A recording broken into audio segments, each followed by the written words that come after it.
राधा रानी की प्रेम की कहानी।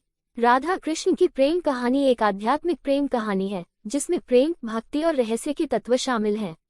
राधा और कृष्ण के बीच का प्रेम एक ऐसा प्रेम है जो भौतिक दुनिया से परे है।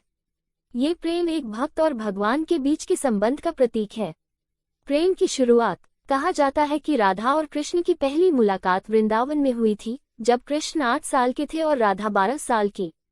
राधा को कृष्ण का बाल रूप बहुत पसंद था और वे उनसे प्रेम करने लगी। प्रेम की प्रकृति। राधा और कृष्ण के बीच का प्रेम एक आध्यात्मिक प्रेम था जो सांसारिक प्रेम से अलग था। राधा को कृष्ण में भगवान का रूप दिखाई दिया और वे उनके प्रति पूरी तरह से समर्पित थीं।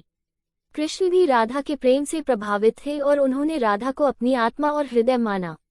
विवाह का अभाव। राधा और कृष्ण ने कभी शादी नहीं की क्योंकि उनका प्रेम आध्यात्मिक था और वे एक दूसरे से अलग नहीं होना चाहते थे।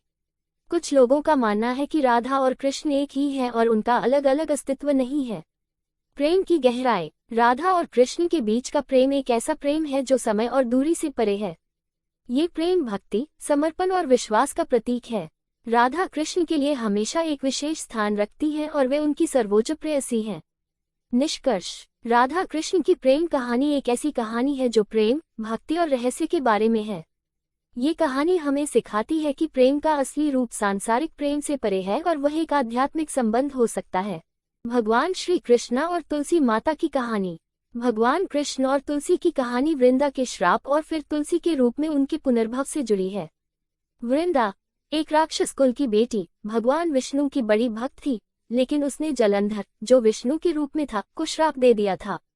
फिर वृंदा की राख से तुलसी का पौधा निकला और भगवान विष्णु ने तुलसी के साथ पूजा करने का प्रण लिया। कहानी 1। वृंदा और जलंधर। वृंदा, जो राक्षस कुल की बेटी थी, का विवाह जलंधर से हुआ था। जलंधर विष्णु के रूप में था और वृंदा उसे पहचानती थी। 2। वृंदा का श्राप। जब वृंदा को विष्णु की माया का पता चला तो वह क्रोधित हो गई और उसने विष्णु को काला पत्थर बनने का श्राप दे दिया। 3। तुलसी का जन्म। वृंदा की राख से तुलसी का पौधा निकला। 4। विष्णु का प्रण। भगवान विष्णु ने वृंदा को तुलसी के रूप में स्वीकार किया और कहा कि वे तुलसी के बिना भोग नहीं करेंगे। 5। तुलसी विवाह। हर साल देवउठनी एकादशी के दिन तुलसी का विवाह शालिग्राम विष्णु के रूप से किया जाता है। निष्कर्ष। तुलसी की कहानी भगवान विष्णु की भक्त की भक्ति और उनके अवतारों के बीच के संबंधों का एक प्रतीक है। सांवले